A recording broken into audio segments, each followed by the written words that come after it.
Welcome to next level India. கூலியோட honest review பார்க்க போகிறோம். வீடியோக்குள்ளே போகிறதுக்கு முன்னாடி சேனல் மறக்காம சப்ஸ்கிரைப் பண்ணிக்கோங்க.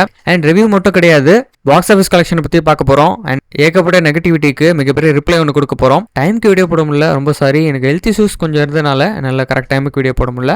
சரி வாங்க ரிவ்யூ பார்க்கலாம். எப்பவுமே ரஜினி சாரோட ஃபிலிம் நம்ம பார்க்க போகிறோம் அப்படின்னாலே நம்மளுக்கு அந்த படம் பார்த்து முடிச்சுட்டு வரும்போது ரஜினி சார் மட்டும் தான் நம்ம மைண்டில் இருப்பார். ஸோ அவரோட ஸ்க்ரீன் ப்ரெசன்ஸ் தான் மைண்டில் இருக்கும். பட் இந்த டைம் அப்படி இல்லை, ரொம்ப டிஃப்ரெண்ட்டாக மூவி எடுத்திருந்தாங்க. லோகேஷ் கனகராஜ் என்னன்னா கண்டென்ட் ஓரியன்டட் ஃபிலிம் தனியாக பிரிக்கலாம்.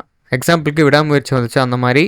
அண்ட் குட் பேட் அக்லி பார்த்தீங்கன்னா ஒரு full and full commercial film. So அந்த மாதிரி ஒரு கேட்டகரியாக பிரிக்கலாம். இந்த கூலி மூவி பார்த்தீங்கன்னா ஃபுல் அண்ட் ஃபுல் ஒரு கமர்ஷியல் ஃபிலிமாக இல்லாமல் 50% கமர்ஷியல் ஃபிலிமாகவும் 50% ஸ்டோரிக்கு இம்பார்ட்டன்ட் கொடுக்குற ஒரு மூவியாகவும் இருந்துச்சு. ஸோ அதுதான் பெஸ்ட் பார்ட்டு. இன்னொரு மிகப்பெரிய விஷயம் என்னென்னா, மூவியில் ஸ்ட்ரென்த்தாக இருக்கிறது என்னென்னா, எல்லா கேரக்டர்ஸ்க்கும் பக்காவான ஸ்க்ரீன் டைமிங் கொடுத்துருக்காங்க. ஸோ மூவியில் நடிச்சிருக்க ஒரு ஆக்டருக்கும் அவ்வளோ ஒரு இம்பார்ட்டண்டான ரோலை கொடுத்துருக்காங்க. அவங்களோட ஸ்க்ரீன் டைம் எல்லாமே ரஜினி சாருக்கு ஈக்குவலாக இருக்குது. அந்தளவுக்கு பெஸ்ட்டாக லோகேஷ் கனகராஜ் ப்ரெசென்ட் பண்ணியிருக்காரு. நாகார்ஜுனா ரொம்ப ஸ்டைலிஷாக காமிச்சிருக்காங்க. வேறு லெவலாக இருக்குது ஒரு ஸ்க்ரீனில் பார்க்கும்போது. அப்படியே அந்த அளவுக்கு ஒரு பெஸ்ட்டான ஸ்க்ரீன் ப்ரெசன்ஸ் அவருக்கு. ரொம்ப வயலண்ட்டாக ப்ளே பண்ணியிருக்காரு அவரோட ரோலை. ரொம்ப நல்லா இருந்துச்சு அவர் அப்படி பார்க்கும்போது. ஸோ நெக்ஸ்ட் ஒரு மான்ஸ்டர் மாதிரி நடிச்சிருக்காரு இன்னொருத்தர், அவரை பற்றி சொல்லி ஆகணும். ஸோ மூவியில் அவருக்கு ரொம்ப ஸ்க்ரீன் டைம் அதிகமாக கொடுத்துருக்காங்க. மிகப்பெரிய ரோலுமே அவர் கொடுத்துருக்காங்க. மெயின் வில்லன் கூட அவரை சொல்லலாம். சௌபின் தயால் அப்படின்ற கேரக்டர் நடிச்சிருக்காரு. வேற லெவலுங்க, அந்த கேரக்டரவே வாழ்ந்துட்டார் அவரை பார்க்கும்போது நிறைய பேருக்கு பயமே வரும். அந்த அளவுக்கு ஒரு சூப்பராக நடிச்சிருக்காரு. ரஜினி சாரே ஒரு பாயிண்ட் ஆஃப் வியூவில் ஒன்று மாதிரி வில்லனை நான் பார்த்ததே இல்லைன்னு சொல்லுவார். அந்த அளவுக்கு பயங்கரமாக நடிச்சிருப்பாரு. ஸோ கிளைமேக்ஸ் வரைக்கும் அவரோட இன்வால்மெண்ட் இருக்கும் மூவியில். அந்த அளவுக்கு ஒரு பெஸ்ட் வில்லன் தான் சொல்லணும். ஸ்ருதிஹாசன் இந்த அளவுக்கு ஒரு இன்டென்ஸான ஆக்டிங் ரொம்ப இயர்ஸ்க்கு அப்புறம் பண்ணுறாங்க. த்ரூ அவுட் த மூவி ஃபுல்லாகவே இருக்காங்க. ரொம்ப ஸ்பெஷலான பெர்ஃபார்மன்ஸ் அவங்களுக்கு கொடுத்துருந்தாங்க இந்த மூவிக்கு. ஸோ அதை தாண்டி பார்க்கும்போது உபேந்திராவுக்கு ஸோ அவர் வர சீன்ஸ் கம்மியான டைமாக இருந்தாலும் பட் இம்பாக்ட் ரொம்ப அளவில் பெருசாக இருந்துச்சு. ஏன்னா அவ்வளோ ஒரு பயங்கரமான சீன்ஸ் அவர் கொடுத்துருந்தாங்க. அண்ட் அமீர் கானோட கேமியோ ரொம்ப சின்னதாக இருந்துச்சு. பட் அனிருத்தோட அந்த பிஜிஎம் ப்ளஸ் அவரோட ஸ்க்ரீன் ப்ரெசன்ஸ் வேற லெவலாக காமிச்சது கிளைமேக்ஸில். மூவியில் இன்னொரு பெஸ்ட்டான விஷயம் என்னன்னா, அந்த ஸ்க்ரீன் பிளே. ரீசெண்டாக எல்லா தமிழ் மூவிஸுமே நீங்கள் எடுத்து பாருங்கள். ஃபர்ஸ்ட் ஹாஃப் பார்த்துட்டாலே செகண்ட் ஹாஃபோட எண்ட் என்னன்னு சொல்லிட்டு எல்லாருமே ஈஸியாக ப்ரெடிக்ட் பண்ணிடலாம். இது எல்லா மூவிலுமே நடக்கிறது தான். பட் இந்த டைம் கூலியில் அதை பிரேக் பண்ணியிருக்காங்க. நம்ம ஒன்று நினைப்போம், பட் ஸ்க்ரீனில் வேற ஒன்று நடக்கும். ஸோ அந்த மாதிரி தான் இருந்துச்சு. இந்த தயால் கேரக்டர் அந்த மாதிரி ப்ரெசென்ட் பண்ணியிருந்தாங்க. ப்ளஸ் ஸோ அவங்க கூட இருக்க இன்னொரு சர்ப்ரைஸ் கேரக்டர். நீங்கள் மூவி பாருங்கள். ஸோ மூவி பார்க்காத ஒரு சில பேர் இருப்பீங்களே, ஸோ அவங்களுக்காக நான் சொல்லாமல் இருக்கேன். ஸோ மூவி பாருங்கள், அந்த சர்ப்ரைஸ் கேரக்டர் தெரியும். அந்தளவுக்கு ஏகப்பட்ட twist and turns. So climax வரைக்கும் நிறைய ட்விஸ்ட் அண்ட் டர்ன்ஸ் இருந்துச்சு. எனக்கு இதான் நடக்க போதுன்னு சொல்லி யாராலும் ப்ரெடிக்ட் பண்ண முடியாத அளவுக்கு அந்த ஸ்க்ரீன் பிளே இருந்துச்சு. வேறு லெவலான ப்ரில்லியண்டான ஒரு டைரக்ஷன் தான் சொல்லணும். ஸோ மூவியோட ஸ்டோரி பாயிண்ட் என்ன அப்படின்னு சொல்லி பார்க்கும்போது, ரஜினி சார் அவரோட ரொம்ப க்ளோஸ் ஃப்ரெண்ட், அவருக்கு லைஃபே கொடுத்த ஒரு க்ளோஸ் ஃப்ரெண்ட் அவர் இறந்துடுறாரு. அவர் இறந்ததுக்கு யார் காரணன்றவங்கள பழிவாங்க போகிறாரு. ப்ளஸ் ஸோ அவரோட ஃப்ரெண்டோட பொண்ணுங்க அவங்களையும் காப்பாற்றணும்னு நினைக்கிறாரு. அதுக்காக மிகப்பெரிய ரிவெஞ்ச் ஒன்று எடுக்கிறாரு. யார் ஒரு ஃப்ரெண்டை கொலை பண்ணாங்க அப்படின்ற ஒரு தேடலுக்காக அவர் ஆரம்பிக்கும் போது ஏகப்பட்ட கன்ஃபியூஷன்ஸ் நடக்குது. ஸோ ஏகப்பட்ட விஷயம் பெரிய லெவலில் நடந்துட்டு இருக்கிறத அவர் பார்க்குறாரு. ஸோ அதுக்கப்புறமா ஸ்டெப் பை ஸ்டெப்பாக ஃபர்ஸ்ட் ஹாஃபில் ஒரு சில மூவ்ஸ் பண்ணுறாங்க. ஸோ த்ரில்லிங்காக பார்க்குற அளவுக்கு இருந்துச்சு. சைமன் தயால் இவங்க 2 பேர் தான் மெயின் வில்லனா போர்ட்ரே பண்ணியிருக்காங்க. ரஜினி சார் செகண்ட் ஹாஃப்ல ஸோ எல்லா டிஃபிகல்ட்டிஸும் தாண்டி எல்லா தடங்களையும் தாண்டி ரஜினி சார் ஃபைனலாக ஒரு ஃப்ரெண்டை கொலை பண்ணவங்கள பழி வாங்கிடுறாரு. அந்த இல்லீகல் பிசினஸ் பண்ற மொத்த நெட்வொர்க்குமே க்ளோஸ் பண்ணிடுறாரு. அந்த ஷிப்போட அழிச்சிடுறாரு நாகார்ஜுனாவை. ஸ்டோரி இன்னும் டீட்டெயிலாக நிறைய விஷயம் இருக்கு. ஸோ நான் ரொம்ப ஸ்பாயில் பண்ண விரும்பல. ஏன்னா மூவி பார்க்காத நிறைய பேர் வீடியோ பார்க்கலாம். ஸோ அதனால நான் ஸ்பாயில் பண்ண விரும்பல. ரஜினி சாரோட பெர்ஃபார்மன்ஸ் பற்றி நம்ம சொல்ல தேவையில்ல. ஸோ அவர் இந்த வயசுலையும் 75 வயசு கிட்ட ஆக போகுது. இந்த வயசுலையும் அந்த மாதிரி ஒரு ஃபைட் சீன்ஸு, அந்த மாதிரி அந்த ஐஸில் அந்த எக்ஸ்ப்ரெஷன்ஸு, ஸோ அந்த வாக் பண்ணுற ஸ்பீடு, அந்த மூமெண்ட் எல்லாமே பயங்கரமாக இருக்குது. டான்ஸ் பண்ணுற மூவ்ஸ் கூட அவரை பார்க்கும்போது அவர் இந்த ஏஜில் இருக்க ஒரு பர்சன் சொல்லி சொன்னால் யாருமே நம்ப மாட்டாங்க.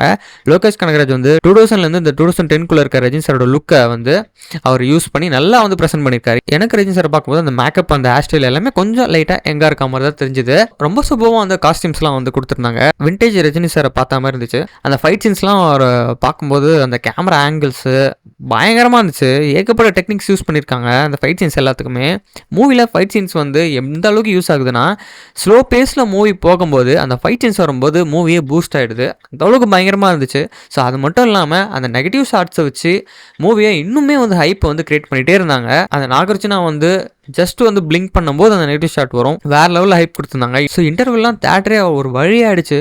பயங்கரமான இன்டர்வலுங்க. ஆனால் இன்டர்வல் பிளாக் வந்து ரஜினி சார் ஃபிலிமில் ஏகப்பட்டது இருந்திருக்கு. அந்த மாதிரி ஒரு மரண மாசான இன்டர்வல் பிளாக் வந்து நான் பார்த்ததே இல்லை. ஸோ அந்த சிக்னேச்சர் ஸ்டைலு, அந்த விண்டேஜ் தலைவரை வந்து அப்படியே கிராக் பண்ண மாதிரி இருந்துச்சு அந்த இன்டர்வல் சீன் வந்து. ஸோ கிளைமேக்ஸில் அந்த டிஏஜிங் ஃப்ளாஷ்பேக் சீன்ஸ்லாம் தெரிக்க விட்டாங்க. ஆனால் அது மட்டும் இல்லை, டிஏஜிங் பற்றி நம்ம பேசியே ஆகணும். ஏன்னா ஒரு மிகப்பெரிய விஷயம். ஸோ இந்தியன் சினிமாவில் டிஏஜிங் அப்படின்றது ரொம்ப பெரிய விஷயம். டிஏஜிங்க்கு அந்த ஷார்ட் யூஸ் பண்ண போகிறாங்க. நடிக்கிற ஆக்டர் வந்து ஏகப்பட்ட விஷயம் வந்து ஃபாலோ பண்ணணும். ஸோ அப்படின்னும் போது அந்த டிஏஜிங்கில் ரஜினி சார் அந்த மூவ்மெண்ட் பண்ணும்போதும் அந்த ஃபேஸில் இது வந்து ஒரு விஎஃப்எக்ஸ் அப்படின்னு சொல்லிட்டு யாராலையுமே வந்து யோசிச்சு பார்க்க முடியாத அளவுக்கு இருந்துச்சு. எல்லாருமே வந்து ஃப்ளாஷ்பேக்கில் ரஜினி சாரை காட்டும் போது டிஏஜிங்லாம் பண்ணாலுமே சரி, வாய்ஸ் மாடுலேஷன்லாம் மாற்றணும்னு யோசிச்சிருக்க மாட்டாங்க. ஆனால் லோகேஷ் கனகராஜ் வந்து திங்க் பண்ணியிருக்காரு. 100% வந்து ஒரு மூவிக்காக உழைச்சிருக்காருன்றது இந்த மாதிரி சின்ன சின்ன டீட்டெயில்ஸில் கூட நம்மளுக்கு தெரியுது. பயங்கரமாக ப்ரெசென்ட் பண்ணியிருந்தாங்க ரஜினி சார் இந்த ஃப்ளாஷ்பேக்கில். ஸோ மூவி வந்து ஓவராலாக எப்படி இருக்குன்னு கேட்டிங்கன்னா, ஸோ ஹானஸ்ட்டாக சொல்கிறேன், நான் வந்து ஒரு ஜென்ரல் ஆடியன்ஸாக வந்து இந்த மூவி எப்படி இருக்குன்னு நான் சொல்லணும்னா, என்னோட ரிவ்யூ வந்து லோகேஷ் கனகராஜ் வந்து இவ்வளோ பெரிய ஸ்டார்ஸை ஹேண்டில் பண்ணி எந்த ஸ்டார்ஸ்க்குமே வந்து ஸோ அவங்கள வேல்யூ குறையாம பயங்கரமாக காமிச்சிருக்காரு. ஒரு ஆக்டரையுமே வந்து இந்த அளவில் வந்து ஒரு மூவி எடுக்கிறாருன்னா சான்ஸே இல்லை. நான் எக்ஸ்பெக்ட் பண்ணல இந்த அளவுக்கு மூவி வந்து பெஸ்ட்டாக இருக்குன்னு சொல்லி. எக்ஸ்பெக்டேஷன்ஸை தாண்டி இருக்குன்னு தான் சொல்லணும். ஏன்னா வந்து மூவி ஸ்டார்ட் ஆனதுலேருந்து எண்டு வரைக்குமே அவ்வளோ பயங்கரமாக இருந்துச்சு. எனக்கு வந்து அந்த அளவுக்கு ஒரு பெஸ்ட் ஃபீலிங்கை கொடுத்துச்சு. ட்விஸ்ட் அண்ட் டர்ன்ஸ் நிறைய இருந்துச்சு மூவியில். அதான் வந்து மிகப்பெரிய ப்ளஸ் பாயிண்ட்டாக இருக்குது. ஏன்னா வந்து ஒரு ஸ்டோரியை ப்ரெடிக்ட் பண்ண முடியாத அளவில் இருந்தால் தான் ஒரு ஃபிலிம் வந்து அந்த ஃபுல் லென்த்தாக நம்ம பார்க்கும்போது ரொம்ப ஸ்பெஷலாக இருக்கும். ஸோ அது கூலி மூவியில் பக்காவாக இருந்துச்சு எல்லாமே. சரி, இந்த ஹேட்டர்ஸ்லாம் வந்து நிறைய பேர் வந்து மூவி ரிலீஸ் ஆகிறதுக்கு முன்னாடியே ரொம்ப ஆடிட்டு இருந்தாங்க. ஸோ ரொம்ப நாளாக வெயிட் பண்ணியிருந்தாங்க ஃபிலிம் எப்போ ரிலீஸ் ஆகும். ரிலீஸ் ஆன உடனே நம்ம நெகட்டிவ் ரிவ்யூஸை கொடுத்து படத்தை பற்றி தப்பாக பேசி காலி பண்ணலாம் அப்படின்னு சொல்லி.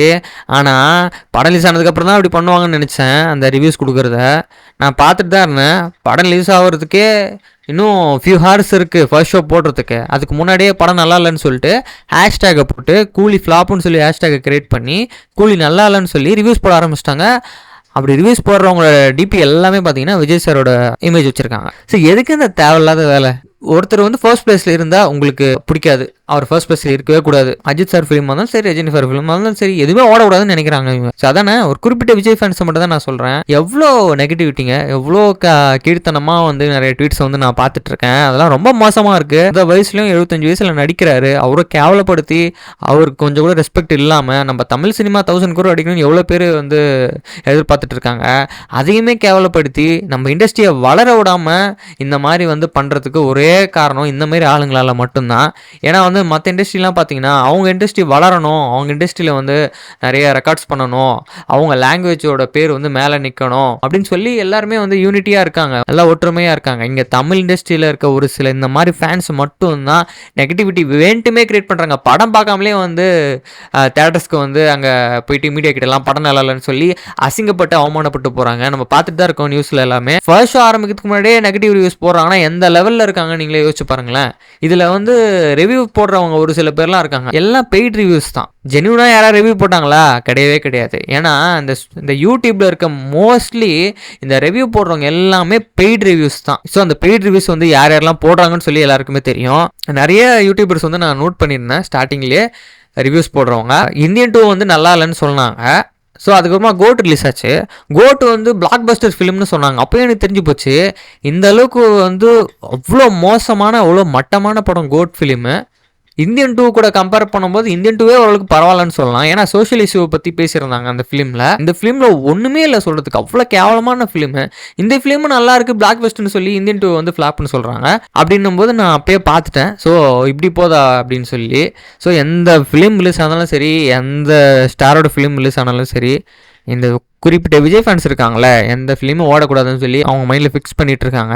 ஸோ இதெல்லாம் வந்து கர்மாவாக உங்களுக்கு ரிப்ளை கண்டிப்பாக கொடுக்கும். நான் எல்லா விஜய் ஃபேன்ஸுமே சொல்லலை, ஒரு குறிப்பிட்ட பேர் இருக்காங்க, அவங்கள மட்டும் தான் சொல்லிட்டு இருக்கேன். ஒருத்தர் ஃபர்ஸ்ட் இருக்காருன்னு சொல்லி அக்செப்ட் பண்ணிக்கிறதுக்கு அவ்வளோ கஷ்டமாக இருந்தால் நீங்கள் எதுக்கு சோஷியல் மீடியான்னு ஒன்று யூஸ் பண்ணுறீங்க? அன்இன்ஸ்டால் பண்ணிட்டு வாயை முன்ட்டு போக வேண்டியது தானே. ஒருத்தர் ஃபர்ஸ்ட்டில் இருக்காருன்னு சொல்லி உங்களுக்கு ஒரு நியூஸ் வந்துட்டா போதும், ரஜினி சார் வந்து ஃபர்ஸ்ட் பிளேஸில் இருக்காரு, எல்லா பாக்ஸ் ஆஃபீஸ் ரெக்கார்ட்ஸையும் வந்து முறியடிச்சாருன்னு அந்த ஃபர்ஸ்ட் பிளேஸில் விட்டாருன்னா அதை பார்த்த உடனே உங்களுக்கு வயிற்றுச்சல் வருது. அந்த வயிற்றுச்சல் வந்தால் நீங்கள் வந்து அன்இன்ஸ்டால் பண்ணிட்டு போக வேண்டியது தானே. ஸோ அதுக்கு விட்டுட்டு எதுக்கு இந்த ஃபிலிம் வந்து நம்ம நெகட்டிவிட்டி கிரியேட் பண்ணி இந்த ஃபிலிம் ஓட விடாமல் பண்ணணும்னு சொல்லி கேங்காக வந்து கிளம்புறீங்க காசு வாங்கிக்கின்னு. அதுவும் ஒருத்தர் மீம் போடுறான், அந்த ரஜினி சார் வந்து ட்ரிங்க் குடிப்பாரு. அது வந்து மாஸ்டர் படத்தில் விஜய் பண்ணதான். அது நீங்களாம் எங்கேருந்துடா வரீங்க, 50 வருஷமா வந்து சினிமா இண்டஸ்ட்ரியில் இருக்காரு, அவர் பண்ணதை பார்த்து பார்த்து காப்பி அடிச்சு தான் ஒருத்தர் வளர்ந்துருக்காரு விஜய்ன்னு சொல்லிட்டு. ஏன்னா அண்ணாமலை தம்பி ஆட வந்தேன்னு சொல்லி ஆரம்பிச்சு அவரு சிகரெட் பிடிக்கிற ஸ்டைலாக இருக்கட்டும், அண்ட் ரஜினி சார் மாதிரி வாக் பண்ணுற ஸ்டைலாக இருக்கட்டும், எல்லாமே அவரை பார்த்து காப்பி அடிச்சு இப்போ வரைக்கும் சிகரெட் பிடிக்கிற சீன் வரைக்கும் அவர் போட்டதை பார்த்து காப்பி அடிச்சு இங்கே வந்து கைத்தட்டல் வாங்கிட்டு இருக்காரு. இவரை பார்த்து ரஜினி சார் காப்பி அடிக்கிறாரா? அந்த ஒரிஜினல்லாம் கொஞ்சம் காட்டுறேன் பாருங்க. இங்க அசிங்கப்பட்டு இருக்காங்க அவங்களே, அவங்க செல்ஃப் ட்ரோல் பண்ணிக்கிறாங்களா என்னன்னு தெரியல எனக்கு. ரெக்கார்ட்ஸ் கொஞ்சம் எடுத்து பாருங்களேன் நீங்களே. ஃபர்ஸ்ட் டேல மட்டுமே 151 crores, எந்த ஃபேக் கலெக்ஷன் போஸ்டரும் கிடையாது, எந்த டிராமாவும் கிடையாது, சொல்லி அடிச்ச மாதிரி. ஸோ தமிழ் ஃபிலிம்லேயே number 1 place, highest grossing for Day 1 world wide கலெக்ஷனில். அண்ட் செகண்ட் டே பார்த்தீங்களா, செகண்ட் டேல கூட கூலி வந்து மேக்ஸிமம் கலெக்ட் பண்ணி இப்போ 2 days வேர்ல்ட் வைட் கலெக்ஷன் எவ்வளோ தெரியுமா, 250 crores வந்து கிராஸ் பண்ணிருக்கு. ஸோ லியோலாம் வந்து ஃபர்ஸ்ட் நாள் தான் ஓடிச்சு, செகண்ட் நாள்லேருந்து 50% 40% ட்ராப் தான் எல்லாமே. கலெக்ஷன்ஸே வந்து அவங்க போஸ்ட் பண்ணல, ஃபர்ஸ்ட் டேக்கு மட்டும் போஸ்ட் பண்ணிட்டு அப்படியே விட்டாங்க. இப்போ பாருங்க கூலிக்கு வந்து அஃபிஷியல் நம்பர்ஸ் வந்துட்டு இருக்கு ஓவர்சீஸ்லேருந்து. 2 days ஓவர்சீஸ் கலெக்ஷன் பார்த்தீங்கன்னா 115 crores மேலே கிராஸ் பண்ணிருக்கு.